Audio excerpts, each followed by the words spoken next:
groundbreaking. It's inspirational.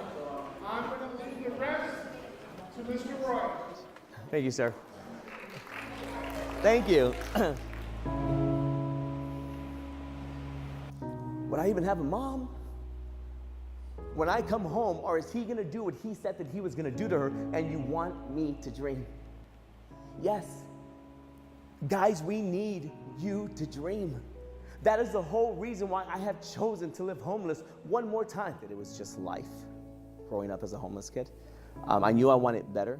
I don't know who you are, where you've been, what you're going through, but what I do know is that we all have a story. Sharing his story with a lump in his throat full of passionate words. Because that future belongs to you and no one else. San Antonio native Roy Juarez Jr. is spreading an important message to at-risk kids across the nation. Because when I was 7, I learned how to be angry, I learned how to hate, and I learned how to hold a grudge because I said, you know what, I don't need this man.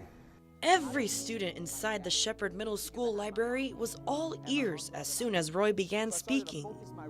I was 14 years old when I first became homeless here in the streets of San Antonio.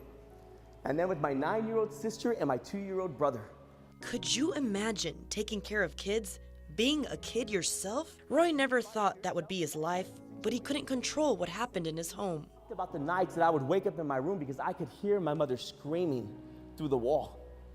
And she would be screaming, mijo, mijo, help me. And things got very, very, very violent at home. And so we were constantly packing up and moving. And every time he would find us, we would lose more and more things. Eventually, he even lost the one person he counted on, his mother, to another man. Abandoned, Roy had to keep fighting for his 4 siblings, especially the 2 who were his responsibility. Until finally my grandmother says, Roy, well, Roy, I can take Danielle, but mijo, I can't take baby Ray or you. So he struggled to survive, but made it work however he could, living in and out of strangers' homes. Because it is never okay for anyone to put their hands on you.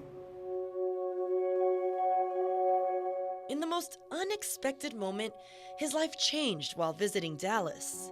I snuck into a hotel to eat, and I wound up hearing a speaker, and she motivated me to go back to school because I had dropped out of high school. And I was like, wow, if she can make it, I can make it. See, life gets better if we choose to be the change. Just when you thought Roy's speech couldn't be more inspiring, there was one moment that took everyone's breath away inside that room. But she supports me, and that's why you see her in tears right there. Mom, come up here, Mom. Come on. It's okay.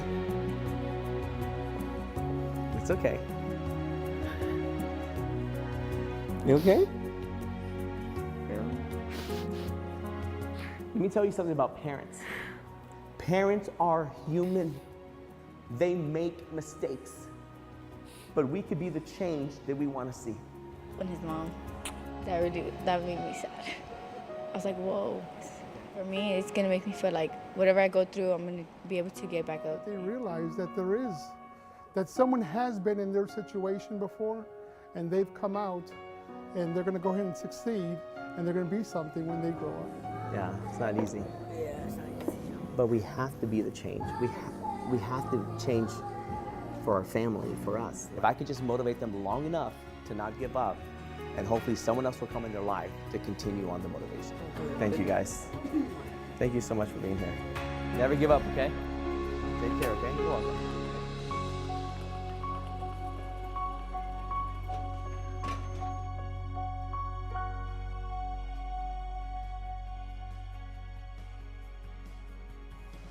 You said that he has a knot in his throat as he's talking. I had a knot in my throat as I'm listening to this story. And on a personal level, it hits home a little bit because I know what it's like to have an abusive father and have to flee home and leave. And so for me, hearing his story and seeing how strong he is, and then the mother, that being a mother of a son, I think, what a mom, what an incredible mother, what a strong woman to raise a boy like Ray. I mean, what did it feel like to be in that room? Well, it was like, I did not know that she was going to be there that day because we had just planned, okay, we're going to get Roy's speech. And then when I saw his mom there, you know, he forgave her for abandoning him and now they're okay. He was able to make it on his own. It was just, I was really emotional, and all those kids were emotional too.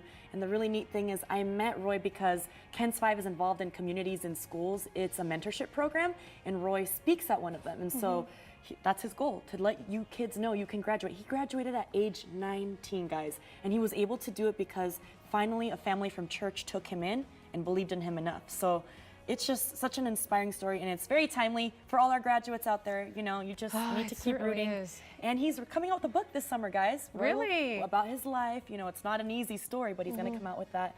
And I want to thank Justin Calderon for his help on this story. It's always awesome to And work with Ray, him. I hope you can make a little promise with us right now, pinky promise, that whenever that book comes out, you're going to come here and talk about it on Great Day.